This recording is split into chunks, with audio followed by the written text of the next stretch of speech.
Welcome to the OnScript podcast, your home for world-class conversations on scripture and theology, where you get to meet some of the best in the field. Visit us at onscript.study. Say hello on Twitter at OnScript Podcast and stop by our Facebook page at facebook.com/OnScript. Hey everyone, welcome back to the OnScript podcast. This is Matt Lynch coming to you from Regent College in Vancouver. I'm a host along with Matt Bates, Drew Johnson, Aaron Heim, Chris Tilling, Amy Brown Hughes, and Jules Martinez Olivieri.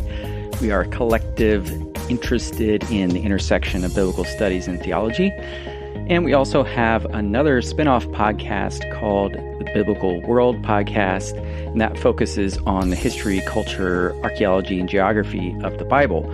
So you can check that out on our website, onscript.study/biblical world.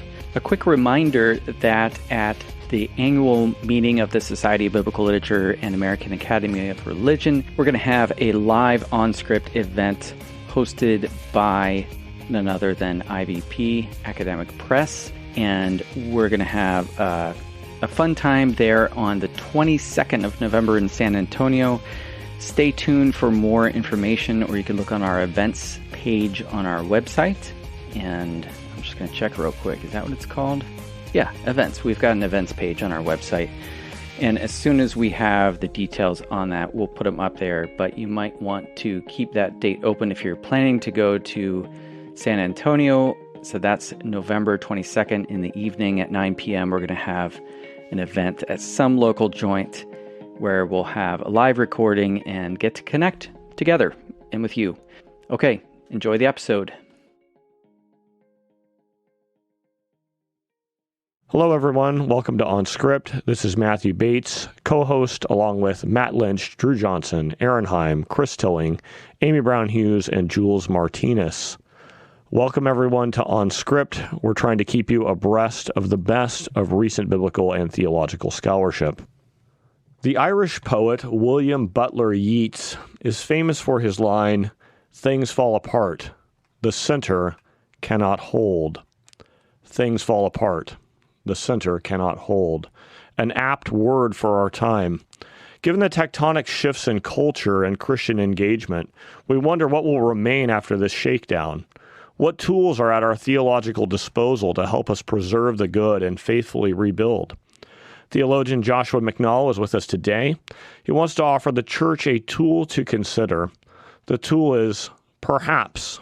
Not uncoincidentally, we're speaking about McNall's new book. Welcome to OnScript, Josh. Matt, thanks for having me. Well, I guess I should say welcome back because you're an OnScript veteran. We had you before talking about your book, The Mosaic of Atonement.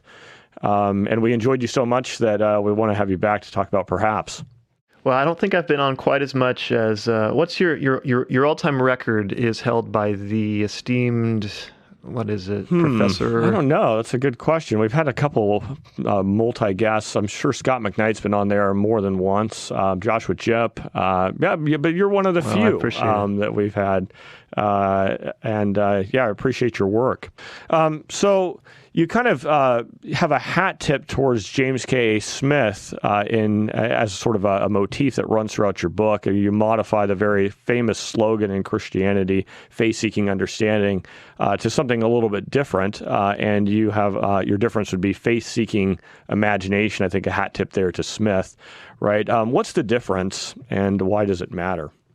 Yeah, faith-seeking imagination, of course, with Anselm's faith-seeking understanding, I'm locating a kind of middle ground between what I call these two warring extremes in our culture, but also in our church. And the two extremes are a kind of crippling secular doubt and a kind of angry religious dogmatism. So doubt and dogmatism. And I think some people might say, well, there is a different middle ground there. It's the middle ground of faith, and you've written a fair bit on that, and allegiance, pistis, all of that. And so what I'm doing with imagination is saying, yeah, we could locate faith between crippling doubt and angry dogmatism.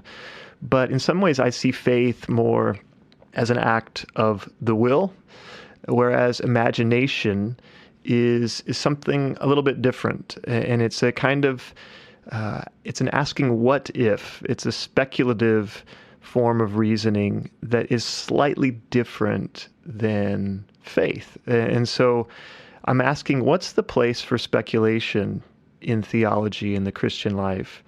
And I'm connecting that speculation to the imagination. As you know, speculation is kind of a dirty word in theological circles, probably biblical studies circles as well. To call somebody's work speculative is almost never a compliment. And so I'm kind of pushing back a little bit against that and linking a certain kind of speculation to a redeemed Christian imagination. Yeah, very good. Faith-seeking understanding, the understanding part kind of leans in the dogmatic direction, right? Which is one of the poles that you're trying to, on the one hand, say that there's room for dogma in the church, there's room for skepticism in the church to a degree, or doubt, right? But that a more helpful place might be one where we can say perhaps and use speculation as a tool. So in your book, you introduce us to Eliza Johnson. Who is she, and why is she critical to what you're trying to achieve in Perhaps? Yeah. One of the more unique parts of the book is the weaving in of this fictional narrative about a college student by the name of Eliza Johnson, and she's a fictional character. It's not based on a true story at all. And my reason for doing that is I think form needs to match content. And this is a book about the place of the imagination in the Christian life. It's a book about the polarization in our culture and in the church. And so I thought it was fitting to write a fictional narrative that kind of weaves in between the nonfiction chapters. And so Eliza Johnson is a young lady who goes off to a very conservative, we might even say fundamentalist Christian college, and begins to sort of lose her faith. The language of deconstruction is, a word that gets thrown around a lot now. And she's sort of caught up in the vortex of our polarized culture, partisan politics, doubt and dogmatism. And so her story weaves throughout the book in between the nonfiction chapters as a kind of leaven mixed into the bread, so to speak, to match form with content. Yeah, I appreciate what you're doing there, as it does sort of awaken the theological imagination. And hey, you pull it off pretty well. Like it does create a nice little narrative thread through the story. And I appreciate that you gave up front, sort of the anti-spoiler alert, that the hero in the story wasn't going to be, a professor that swoops in with a red cape, and comes dashing into the scene to give her all the right answers. And you were tempted in that direction, right? But I wanted to set some limits for my own narcissism there. Yes. But what about my narcissism? I mean, because I could have imagined myself as that professor doing that. Aren't you concerned with my narcissism? There's no limits there, so far as I know. Yeah, and so anyway, but that's something that I think I in reading your work really appreciate is that there's a real attention to the craft of writing, and you kind of try your hand at some fictional components to as you say, have the form match the content, and that's something that I think that I would like to hear a little bit more from you on as part of the craft of your writing process, because there's not everyone who writes in this field, including myself, that can kind of draw so readily on, John Steinbeck's East of Eden and William Shakespeare's, Romeo and Juliet, and you have Chesterton, and you have C.S. Lewis, and a whole mixture of voices that you manage to weave into your story, and often you use it as a framing, right, for a chapter, to try to say, like, there's something going on that I want to discuss that might look a little bit like what we see in Romeo and Juliet, for instance. How do you go about your craft, right? How, as you're doing the writing process, do you look to integrate? And I ask this partly because I know a lot of our listeners are writers as well, and we're always trying to improve our craft. How do you seek to be so literate, I suppose, in your writing style instead of didactic? Well, I appreciate the compliment. I don't know that I always pull it off. This is the first time I've tried to write fiction, so I think the best training for me for good writing, insofar as I have good writing, is good reading, and to really read broadly, to read works of fiction and history alongside works of biblical studies and theology and philosophy. And so for me, that's been, I think, the best help in sort of trying to learn to write well and to write clearly, has been reading. And I enjoy reading. I enjoy reading those great works of literature that you mentioned. And I kind of pair up each of my final 3 chapters with a great work of literature and allow that work of fiction to sort of inform the question of theology that we're looking at. And so I think in terms of my process, I love to read. I've always loved it. And I think the best training for good writing is sort of broad reading. But there's also a kind of a theological or apologetic sort of method to the madness. And I think insofar as this book does have a certain apologetic aim, I really am passionate about people who are kind of falling off the map of Christian faith, so to speak. You know, the nuns, the challenge of deconstruction, and the way in which political polarization feeds this sort of slide toward agnosticism. I think our apologetics have been informed in the past almost exclusively by sort of rationalistic streams and not enough by aesthetic streams, that there is this argument from beauty that can be employed and has been to great effect throughout the history of the church. And so I think works of fiction, even from authors who are not necessarily Christian in any sense of the word, can be utilized in the church's task of pointing to God by means of wonder, beauty, mystery, pathos, alongside some of the rationalistic methods that we employ. So I'm trying to kind of balance a certain kind of apologetic with the use of literature and art to point people to Christ as well. Well, very good. And I think your work speaks for itself, as those who pick it up and read perhaps will see. You're onto something in terms of how you put together your scholarship and your fictional reading. Let me introduce Josh a little more fully. Joshua McNall is Ambassador of Church Relations and Associate Professor of Pastoral Theology at Oklahoma Wesleyan University. After planning a Wesleyan church near Grand Rapids, Michigan, Josh completed his PhD at the University of Manchester.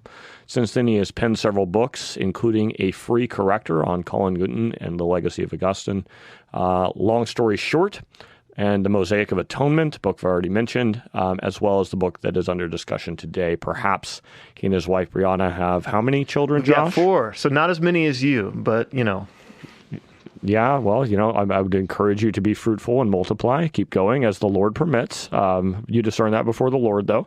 But that does keep one busy, right? And so you really also, you do a lot, as you have a podcast of your own, and your podcast is? It's Outpost Theology. Outpost Theology. I've been there hanging out with Josh at least one time, I think, and he also blogs on his website, joshuamcnall.com. So check all that out.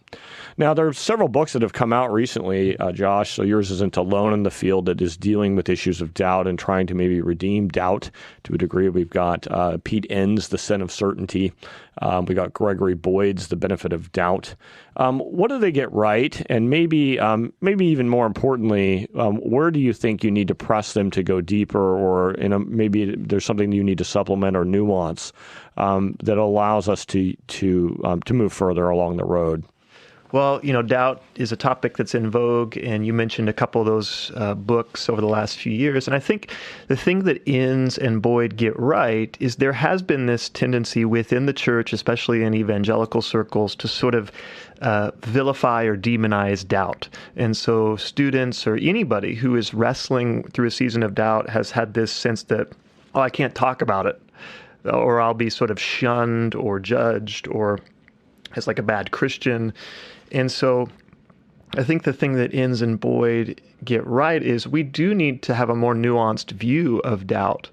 And so they talk about sort of, one of those titles you mentioned is The Benefit of the Doubt, how doubt, seasons of questioning can actually be beneficial to one's faith as we wrestle with the claims of Scripture and how they bear upon our lives. And so doubt is not always a bad thing. And I think the Scriptures have far more room for questions and uncertainty than sometimes evangelical churches have had. And so that's the sort of benefit that those texts offer. On the other hand, I think they need to grapple a little bit more fully with the way in which Scripture speaks of doubt. At least in our English translation, it's almost never spoken of as a benefit or as a positive thing. And so I think sometimes the pendulum has swung too far away from the demonizing of doubt to the kind of valorizing of doubt as this, this thing that shows you that you are more mature than other people. You've seen through, the veneer of whatever we're talking about. And so while there is the truth that doubt can be beneficial in certain ways, sometimes the pendulum has swung too far to sort of valorize deconstruction or pervasive skepticism in a way that's actually not biblical or not helpful. And I'm not saying those two books that you mentioned have necessarily gone so far as to do that. I wouldn't go quite that far. But I think there does need to be a little bit of a balancing that takes place between the demonizing of doubt and the kind of valorizing of it. And that's one of the things that this book seeks to do with attention to the Scriptures and to the Christian life. That's helpful. And so, I think there you kind of, speaking on the kind of two poles you're trying to avoid, and you're trying to land in the healthy middle space. Like one pole would be an excessive doubt or skepticism, right?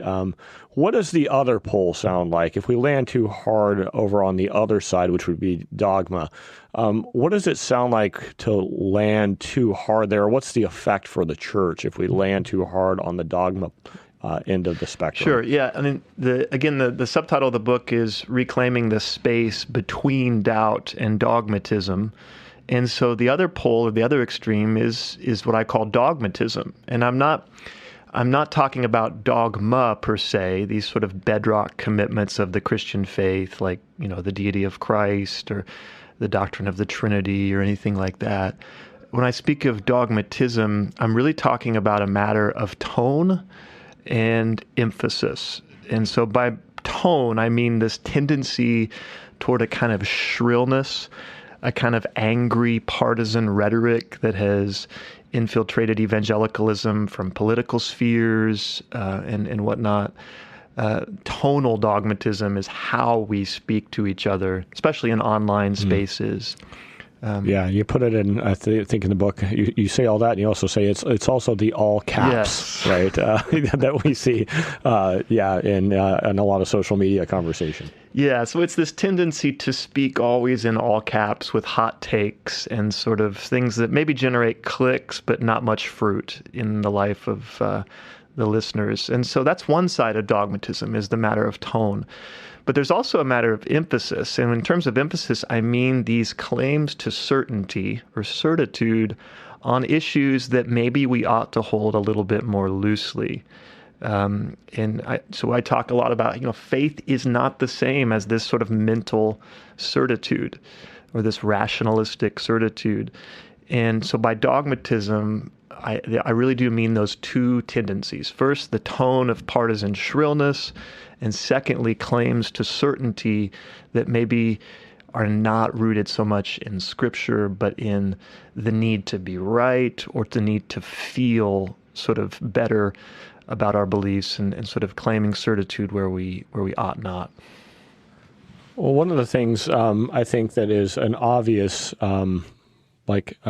result or upshot from your work would be maybe an appropriate way of dealing with Christian matters of indifference or adiaphora, right? The things that are maybe we just can't ever get to certainty on.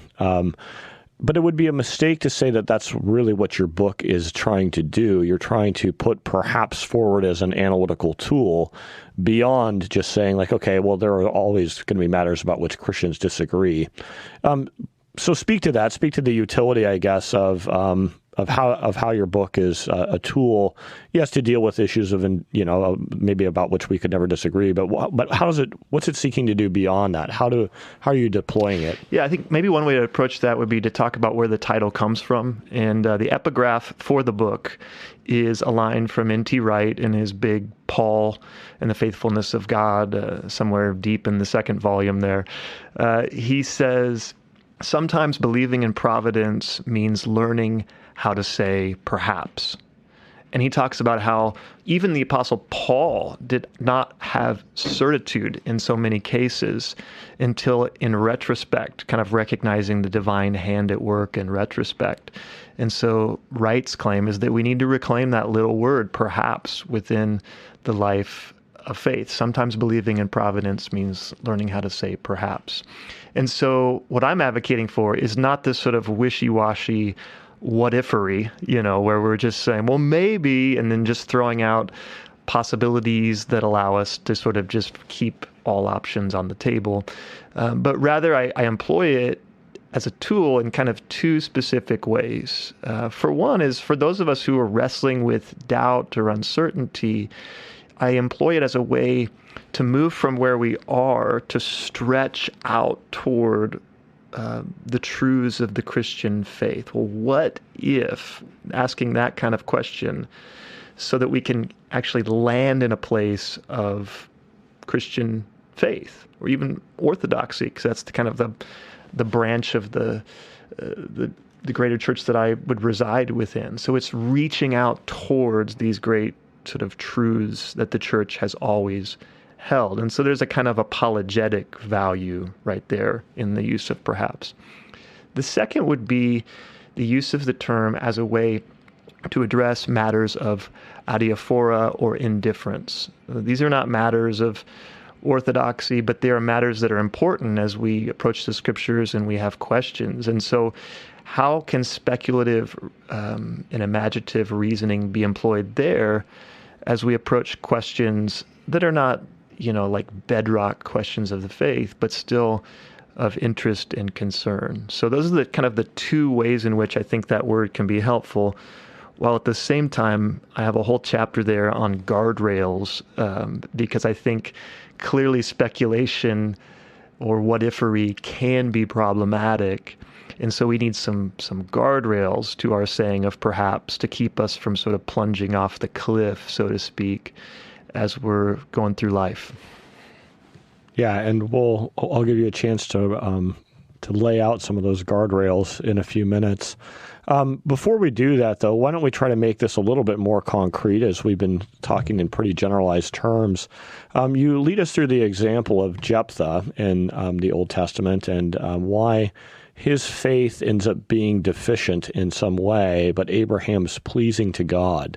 And then I think you even draw on Kierkegaard a little bit there as a conversation partner, both probably in appreciation and critique. How does this help frame what you're trying to do in perhaps? Yeah, one of our sort of forefathers, so to speak, to draw on the kind of biblical language of Abraham, my kind of exemplar in the saying of perhaps is actually Abraham in Genesis chapter 22, the Akedah, and where, at least in the book of Hebrews, it talks about how Abraham reasoned. Different translations say different things. A sort of logisamenos is the Greek term, but he reasoned, or he considered, or he reckoned that God could even raise the dead. And so he was willing to obey when God commanded him to offer up his son, Isaac. And that reckoning or reasoning or considering is this act of what if, he's having to postulate or posit something that's far from certain, it seems, that God would raise his son from the ash heap underneath the altar. And so where Jephthah comes into that conversation is Jephthah is kind of the dark doppelganger of Father Abraham, because he too offers up a child in sacrifice. But in my view, obviously, this Jephthah is a horrible story, because I think he shows you where the dangers of sort of this religious fervor devoid of knowledge, devoid of understanding of the law, the heart of God, can go wrong. And it ends up, if you believe that Jephthah actually sacrificed his daughter, which I tend to, it results in the unnecessary death of his child. And so I use Jephthah and Abraham as these two case studies in the Akedah and the sacrifice of Jephthah's daughter, of the perils of sort of our religious reasoning in the face of practical, weighty, real-life decisions. Well, thank you. I think that, you do a good job of showing how Abraham's theological imagination, right, allows him to see possibilities, perhaps, and to remain faithful in a way that Jephthah just doesn't seem to exercise the same sort of theological imagination. Let's jump to a speed round here, and then maybe we'll talk about some guardrails. All right, so I have two speed rounds for you here. Here's the first one. What's your favorite vehicle you've owned? Oh, man. I had a 1968 Ford Mustang Coupe, which was my first car. And actually, I don't know if it was terribly unreliable. The brakes didn't work. I'm probably lucky to be alive, but I still love that car. Yeah. Well, understandably, a 68 Mustang. Yeah. That's pretty sweet. All right. What's something you find awkward? Awkward. Wow, man. Awkward. Well, sometimes these podcast conversations are awkward when you're talking to somebody you've never met before, and you don't know if you can be, you're ridiculous and silly, or if you need to be serious, like you're interviewing some esteemed, Ivy League professor. But I don't get that sense with you, Matt. So I appreciate that. You don't consider me esteemed? Well, we've talked about your narcissism, your many children. We've built a bridge there. Yeah, well, most narcissists are probably highly esteemed in their own minds, at least, right? So what's a trend in society that scares you? Well, I talk a lot in the book about this trend towards polarization, partisanship, angry rhetoric, talking past each other, and I think we're seeing kind of the kind of rotten fruit that produces, where churches are splitting and family dinner tables are divided over especially issues of politics and masks and all of the hot button issues in our culture. I think I wouldn't be alone in saying that's something that is distressing to me. Do you believe in ghosts? I would say it's a matter of adiaphora. I am a Wesleyan. Can you use your perhaps theological imagination to speculate? Perhaps there are something? Ghosts. I'm open perhaps, to that. Yes. John Wesley definitely maybe. believed in ghosts. Fun fact from Wesleyan theology: he thought that there was one living upstairs in his attic, and they even had a name for the family ghost. So I don't know if I would be a good Wesleyan if I didn't at least entertain that possibility.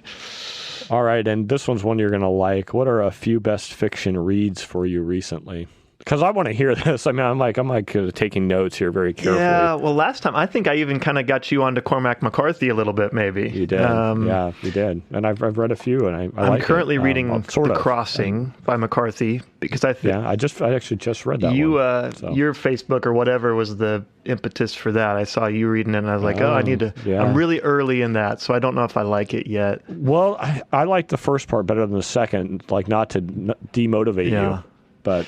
No Country for Old Men, I read recently on a 15-year anniversary trip with my wife. For old men. Who's that? No Country That's for Old Cormac Men. McCarthy as well. Oh, it's McCarthy Yeah, also. I read that okay. on a 15-year anniversary trip with my wife, which if you know that book, it's not exactly what you would consider like a joyous, like beach read, violent and dark, but there's a certain beauty in McCarthy's prose in spite of the content. And so that's probably my favorite recent read even though I had seen the Academy Award winning movie, I had never read the book. My favorite of all time is probably still East of Eden by Steinbeck, which I draw upon that as we talk about the question of divine predestination and determinism and Romans chapter 9. And I use Steinbeck as a conversation partner for that whole discussion.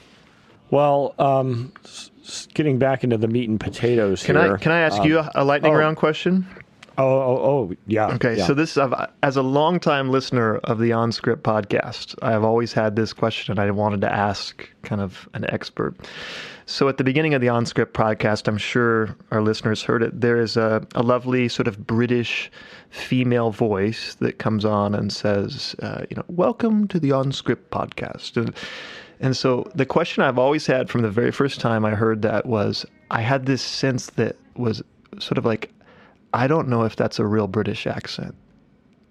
I have no idea where we got that from. I feel like it's a fake British accent. It may be. You'll have to ask Matt Lynch, because I don't know where that came from. Like he got that somewhere and sent it to me and was like, "Is this okay?" And I was like, "Yeah, it sounds great." Well, it's very sophisticated, you know how British accents they just raise the IQ level of anything. Yeah, it may be all synthesized. It may be like you just type it in. These are the words we want it to say, and it just produces it. I have no idea where, like, if he has a female, British friend that he got to. I don't know where that came from. Well, I want Matt to email me, and I want answers for the British accent, because I'm not an expert on British accents, but I've always thought that sounds like a fake British accent, and I want to know if I'm wrong or if I'm right in my. It could be a synthesized mechanical British accent, for all I know. It could be a bot. It could be a bot. Yeah.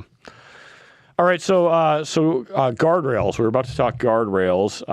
How do we have a healthy, perhaps, then what kind of boundaries do we need to put around it in order to make sure that we're not just, deconstructing because that's the trendy thing to do, and saying perhaps and being skeptical because, that's a trend. Yeah, there's a chapter in there where I kind of lay out some basic guardrails to the saying of perhaps, and I won't go through all 10 of them. 10 commandments, kind of seemed fitting, but I use the analogy of kind of like guardrails on Moriah, because the biblical paradigm for the saying of perhaps is the Akedah and Abraham, going up Moriah in this dangerous act of obedience. And so the question is, when you're going up these precarious mountain roadways, guardrails can be helpful to keep you from kind of going over the cliff to your death. And they don't necessarily always stop that, because you can go careening through a guardrail, but they can be helpful. And so if we're talking about sacred speculation, which is one of the other ways I talk about the saying of perhaps, then the question is, well, what are some guardrails to sacred speculation that keep us from really careening into dangerous territory? So one of the ones that I mentioned is the need to be clear about what you are unclear about. This need for clarity on issues where we just don't have clarity. Another one is the need to I say we need to mean our maybes. Sometimes perhaps or maybe can be used as just a dodge to avoid critique or to entertain unhelpful forms of speculation, what-ifery, kind of run amok. Another guardrail that I mention is to beware of what I call the heresy of apologetics. And I don't mean that apologetics is necessarily heretical, but I look through church history. I have a chapter on the saying of perhaps in church history, and I note how in a lot of cases, apologetic motives actually end up in problematic conclusions as we're trying to defend the faith against perceived opponents. And so I look at Origen of Alexandria, I look at Jonathan Edwards as kind of exemplars of that. I'm not necessarily saying just flatly that they're just heretics, but apologetics can be a problem in the saying of perhaps because in the attempt to defend against opponents, we often overreach in our conclusions. And so those are just a few of the guardrails that I mentioned in that chapter as sort of cautions in how we exercise sacred speculation to keep us from going over the cliff. And related to that, I think it was one of your guardrails. It might have been somewhere else, but it's related to what you said. Don't play the mystery card too early, right? As there's a temptation to do that, right? As we just say, well, like the ways of God are mysterious, deeply mysterious. Well, it's like on the one hand true, but on the other hand, not helpful theologically often, right? Yeah, we can't use the mystery card as a way to excuse incoherence or just flat out contradictions. And so I think there is a point where we ultimately end up in the realm of mystery, but we need to try to hold off on the playing of that card until the right time instead of just slapping it down on the table sort of preemptively to avoid critique or to get around incoherence. Well, I'll say my favorite part of your book was the last part on how we put perhaps into practice, where you did 3 test cases. But my second favorite part, I think, was your story of Science Mike and Science Mike's deconversion narrative, and then his what we might call rediscovery in the waves, or something along those lines. Although he might be outside the bounds of normal Christian orthodoxy at this point. At least that's an open question. Tell us a little bit more about Science Mike. Let's start with his deconversion, and tell us about how maybe perhaps relates to issues of emotion, affection, rationality, and how this might be a tool to help in the face of doubt. Yeah, well, I think as we know, if you follow kind of Christian subculture, deconversion stories are everywhere. I guess of the writing of deconversion stories, there is no end, and sometimes they even are kind of monetized as a way to, perhaps in some cases, even kind of continue celebrity status. Or are you talking about like selling deconversion kits? I wouldn't be. Of course not. Everybody needs to make a living, including myself. Of anybody who's I can't think of anyone who's done that recently. Sold deconversion kits. So anyway, there's a lot of deconversion stories out there, but I came across Mike McHargue is his name, and he was a incredibly conservative Southern Baptist who went through a season of deconstruction, doubt, and then sort of clandestine atheism, where he became an atheist and felt like he couldn't even tell his wife and children because of just the sense of will I be disowned? Will I be this? And what caused that deconstruction for him? What were the sources? I think the sources that he mentions are sources that my students and just my friends mention all the time. One of them is questions from the realm of science. And, he went by Science Mike for a long time because of his sort of armchair love of science. And so questions about anything from evolution to astronomy to, how does science fit with the claims of Scripture? And especially if you grow up in a very kind of narrow, maybe biblicist or fundamentalist context, science is oftentimes seen as kind of the great enemy. And I do think there is a danger of what I call scientism, where this presupposition that all of life's big questions can be answered by science, which I think is of course false. But for Mike, science was a big part of his deconstruction. For a lot of people, sexuality, to kind of continue with the S theme. This sense, well, if the Bible says that certain sexual practices are sinful, how does that mesh with real people that we really care about? And so I think for Mike, just like a lot of people, science, sexuality, and I don't have an S word for this third one, but partisan politics would probably be the third sort of force that is driving a lot of people toward doubt and deconversion. And those three factors are not unique to Mike, and that's part of the reason why I chose to focus on his deconversion story, because they mirror the questions that so many of my students and others have. One of the things you point out, though, is that there, on the one hand, it would seem that those were all questions that were driven by reason, but that doesn't seem to be the full story. Press into that a little bit more, and especially like one of the things I remember from your book was the discussion of Carl Sagan's photograph.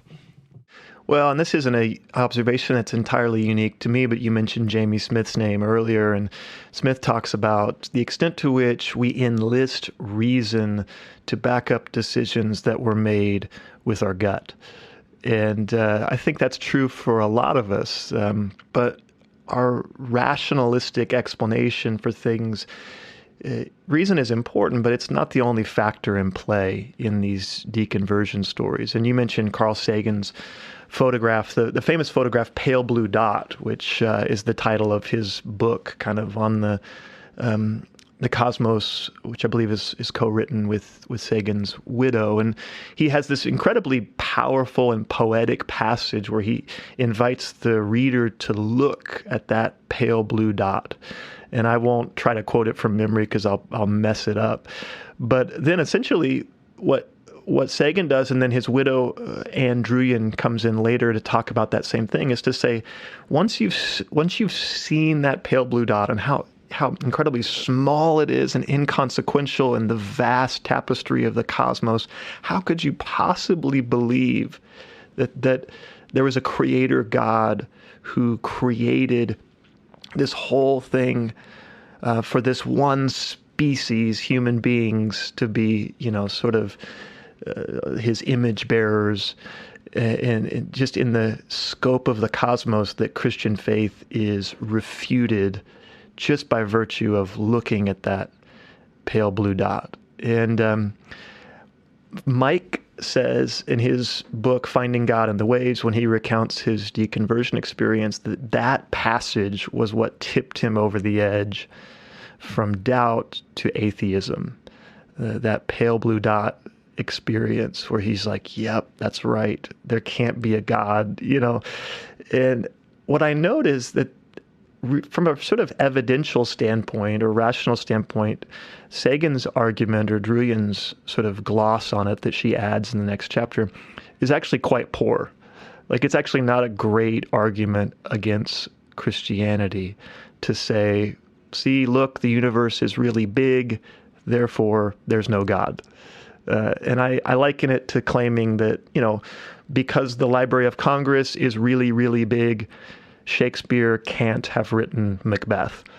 And whether or not Shakespeare wrote the book, the size of the room in which the book is housed, it actually doesn't have any bearing on his authorship. But the argument by Sagan, it does still have power.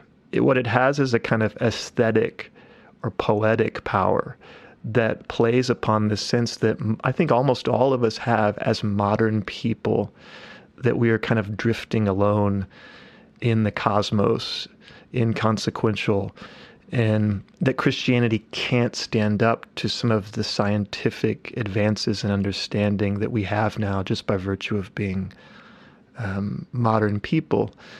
And so the argument needs to be understood in its power, but it's not a rationalistic or a scientific power. It's more of a poetic or aesthetic power.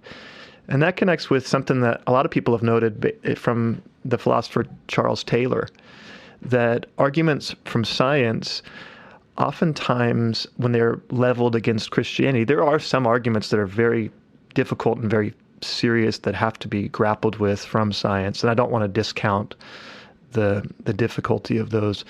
But sometimes the power of those, quote, scientific arguments is not actually in the scientific reasoning, but in the sort of emotional, poetic, or aesthetic feelings that they bring up within the gut of the one who's wrestling with them. And there's this sense of maturity or grown-upness that comes with scientific arguments that actually, in some cases, outstrips the actual evidence and causes us to sort of really struggle with our faith. And that Carl Sagan example is just one example of this sort of poetic and aesthetic appeal of certain, quote, scientific arguments.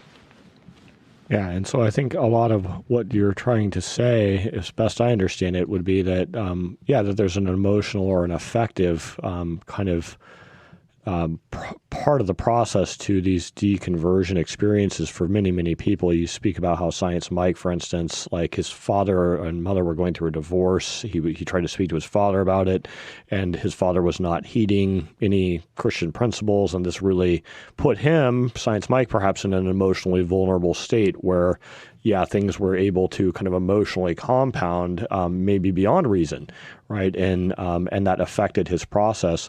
And so what you're trying to do is say that that's just the reality of who we are as humans. We're very much emotional, and sometimes our emotions need to be brought in line with our reason as part of a whole process, and we need to work in the other direction, right? We need to be aware of how we can also use beauty and truth and aesthetics and the tool of perhaps, right, as a way of creating a different kind of an emotional environment, one that might help them to go deeper into the Christian faith, or to at least hold open possibilities, right? And so we need to mobilize that kind of affective or emotional dimension for our good ends, right? As we're working to try to help people stay within the faith.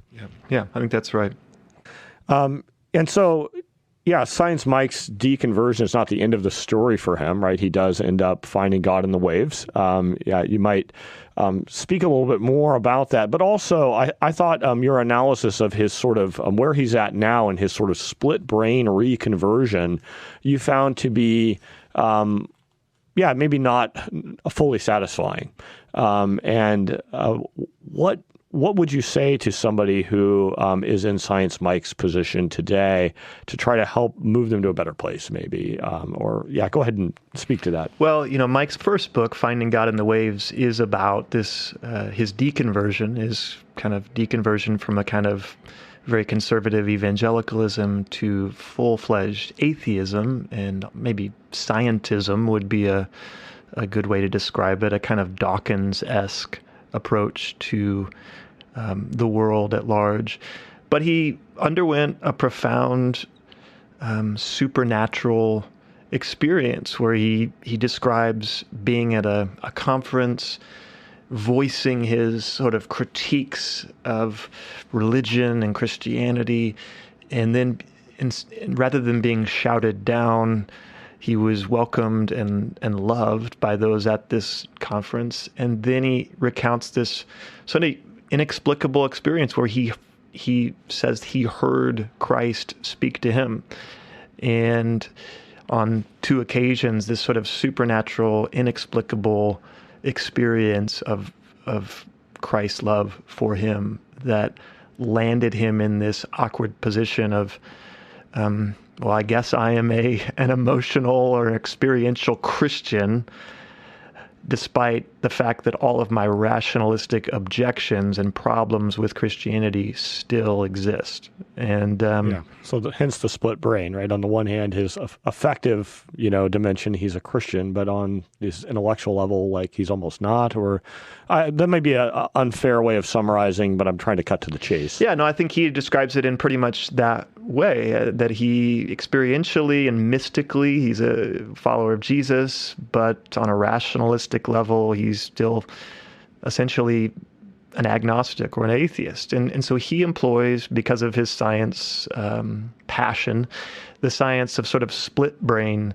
theory, where, and I am not a scientist, so I hope I'm not, I cite the literature here, but I'm not a scientist. So since we're in an age of everyone pretending to be scientists, I don't want to do that. But research that basically suggests that human beings, because of our divided hemispheres of our brain, can harbor these sort of split tendencies. And then scientists ascertained a way to kind of ask questions of particular hemispheres of the brain.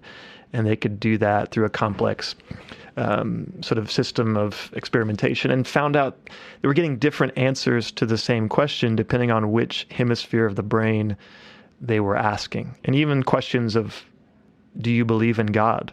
And so Mike says that sort of split brain science helped him to reconcile his own experience, where feeling like part of him is a Christian and the other part of him is still an atheist. And so I used that story, Mike's story, to connect with something that we see in Scripture. A lot of the biblical references to doubt speak of the two-souled person, the person with a kind of divided soul or divided heart. And many of those passages are actually a kind of, they're speaking against that kind of disposition, that we ought not to sort of cultivate that type of life where we're divided against ourselves. And so my question is that split brain existence that Mike describes, and he actually sort of like, yep, that's just who I am, that's how I am, it's fine.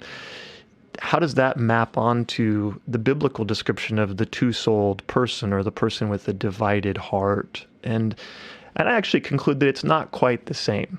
It's not quite the same, and we may have to be okay, at least for seasons, with feeling like Mike felt in the sort of the resolution of his book. And I actually, not to sort of toot your horn, but I draw upon your work on faith a little bit as more having to do with allegiance rather than. That's great. Feed the narcissism, Josh. Like keep just blowing the horn. Well, it was helpful for me because you have a line in one of your books where you talk about faith is not the same as absolute certainty, but rather it's being certain enough to yield. And so I don't want to misquote you or mischaracterize, oversimplify your New Testament work, but if we're not really chasing certainty, that does open up some possibilities for us where we give our allegiance to Christ in spite of our remaining questions. And we don't have to remain in this perpetually divided state, or this state where we just sit on the fence and wait for more data to come in. That's not what the Scriptures hold forth as sort of the ideal of the Christian life. And so even if you feel divided in some of your inclinations or your questions, you can still give your allegiance to Christ. And I think in many cases, it is in the act of obedience that assurance comes over years as the Spirit works upon our split brains and our divided hearts. And if we just wait for all the data to come in, we'll never get there. And so I don't use Mike's story. I'm not like critiquing it or attacking it. This is not a takedown. Even though I would differ with him on any number of issues, I use it because I think he's in a position that so many Christians are in, where they desperately want to hold on to some form of faith, but are finding it increasingly difficult for any number of reasons. Yeah. So your pastoral heart for Mike would be, on the one hand, to say that's where you're at, and that's where we all end up sometimes, perhaps, right? But your vocation and your obedience, like you're not allowed to have a divided heart there. Try the obedience route to Christ and see where you end up, would be your pastoral heart, it seems like. All right, let's do another speed round. You ready? Ready. All right, who is your favorite mother or father of the early church? Oh, man. I'm going to say Irenaeus is one of my go-to guys. Gosh, I can't go wrong with that answer. What did you eat for breakfast this morning? I haven't had my breakfast yet. This interview is impinging. It's food for the soul. It's impinging on my breakfast time. It's all the food you need. I have food you know nothing about. Yeah. It's in the fridge right now.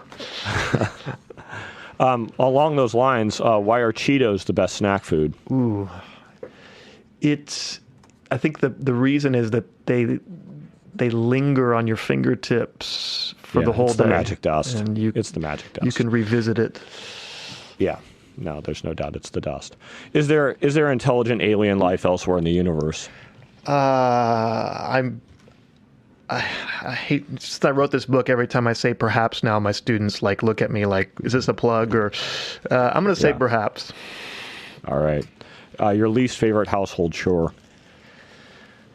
I don't like dusting. Dusting is tedious. All right, so your final section of the book, Practicing Perhaps, you look at several live issues of debate in Christian theology, including animal suffering before the fall, predestinating election of individuals to hell/heaven, and the possibility of progress towards salvation after death, like purgatory-ish ideas or maybe universal salvation without embracing those things, but dialoguing with those topics. So with regard to all these, you find perhaps a helpful tool, and I think you show that it is. Well, let's just choose one of those for the sake of time. Let's probe animal suffering before the fall. Why is this a theological problem? And let's start there. Why is animal suffering before the fall a theological problem? Yeah, for some people, they're probably like, yeah, I don't think it is. I've never thought about it in my whole life, people might say. But to start from kind of a pastoral perspective, I begin that chapter with Charles Darwin and kind of one of his haunting questions that led him to kind of tip over the edge, so to speak, from some form of Christianity to a more kind of agnostic view of life. And he talks about how, when he was on board the Beagle, he was ridiculed for viewing the scriptures as this moral authority. And yet, as he continued to study animal life, that his question essentially is this: how could a creator of unbounded goodness create a world in which countless lower creatures, animals, suffer for almost endless time, long before humans even come onto the scene? And so for Darwin, one of his haunting questions had to do with the reality of animal suffering before human life and how that maps onto the idea that God is this benevolent, loving creator. And so it's a question that matters because, especially for those who study science, it's a question that they ask. If there's this loving God, why would he design it that way? Yeah, and you do make the question quite pointed with graphic illustrations from nature about some troubling things, like, a male grizzly bear who, kills a female grizzly bear's cubs in order to, send the female grizzly bear into heat so that he can have cubs with her. But meanwhile, the mother needs calories, and so she eats her own cubs. And this is part of the bloodiness of nature and of the suffering that animals experience. Now, of course, there are a variety of answers to that question about, the theological problem. And some you find wanting partially and you use as a tool. But ultimately, you develop Sarah Coakley's sacrifice regained proposal as part of your perhaps. Lead us through that a little bit. You could speak to some false trails as you wish, but what did you find helpful in Sarah Coakley's sacrifice regained? Yeah, well, anytime we're looking at a question of theodicy or how the goodness and the sovereignty of God meshes with the experience of what we deem to be evil or broken in the world, one of the more prominent roots in that discussion is the sort of greater good defense that, yes, the reality of evil and suffering, they're terrible, but is it possible that some greater good emerges in a world that has at least the possibility of suffering? And so what Coakley does is that she looks at the concept of sacrifice as something that potentially could be helpful in helping us understand the death of creatures. And it's not hard to see why she might land there. I mean, biblically speaking and across the centuries, animal sacrifice was practiced. And despite the fact that it involved the death of a creature and the pain experienced by that creature, there was seen to be some good that was linked to that sacrifice, atonement or, things like that. And so she asked the question, would it be possible to view the deaths of animals, even long before the time of humans, through the lens of sacrifice? And so I kind of probed that question a little bit. And one of the things that this book is trying to do is to seek out what I call non-contrastive solutions. And Jonathan Edwards is kind of my guide in some of that.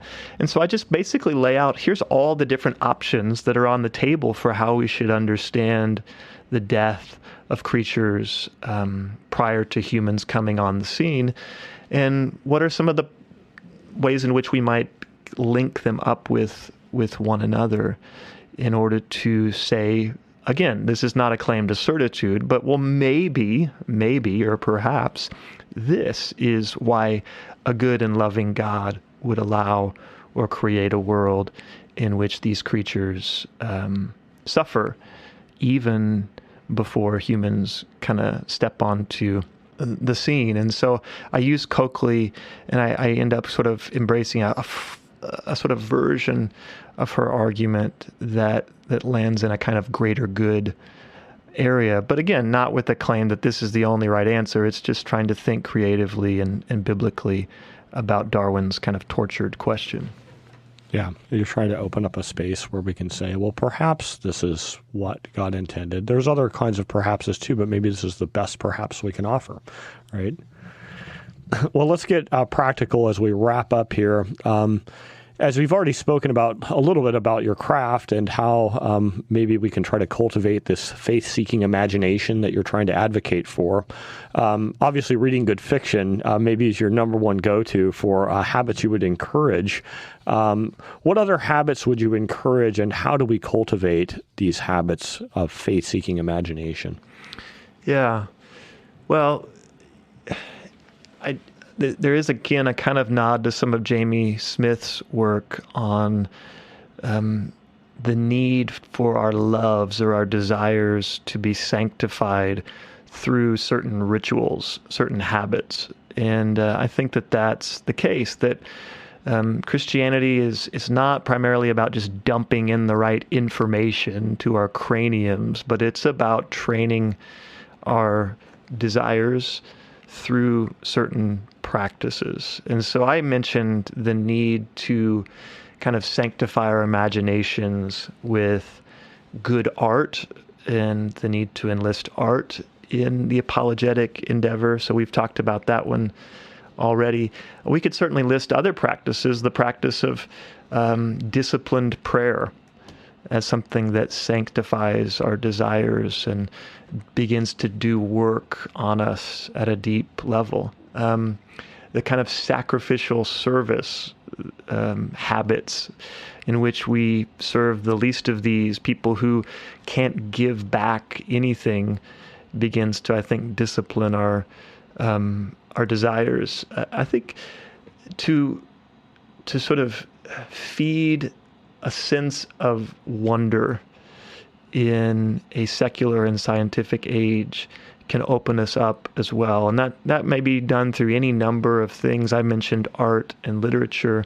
I know you like to hike, even with all the kids in tow and things like that. A kind of wonder at God's creation, I think, can be important. And it can even, to come back to the kind of pale blue dot experience, I think it's equally possible to look at that pale blue dot and experience a sense of wonder and mystery at the divine, as it is to say, oh, there must not be any God because, the universe is really big.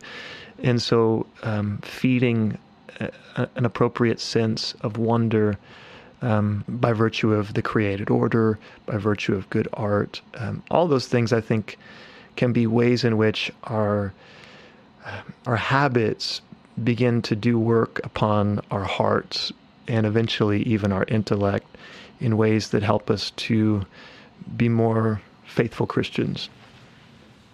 Well, thank you, Josh, for that very helpful pastoral word, and thanks for being on OnScript. Yeah. Thanks, Matt. This is Matthew Bates for OnScript. I've been speaking with Joshua McNall about his new book, Perhaps, Reclaiming the Space Between Doubt and Dogmatism, published by IVP Academic. You'll want to cultivate your theological imagination by picking up a copy. There's a link to them on our website, www.onscript.study. Take care, everyone. You've been listening to OnScript, delectable conversations on scripture and theology. If this episode has brought you inner peace or lit your biblical fire, please consider a small donation of just $2 or $5 per month. Information on how to donate can be found at onscript.study/donate.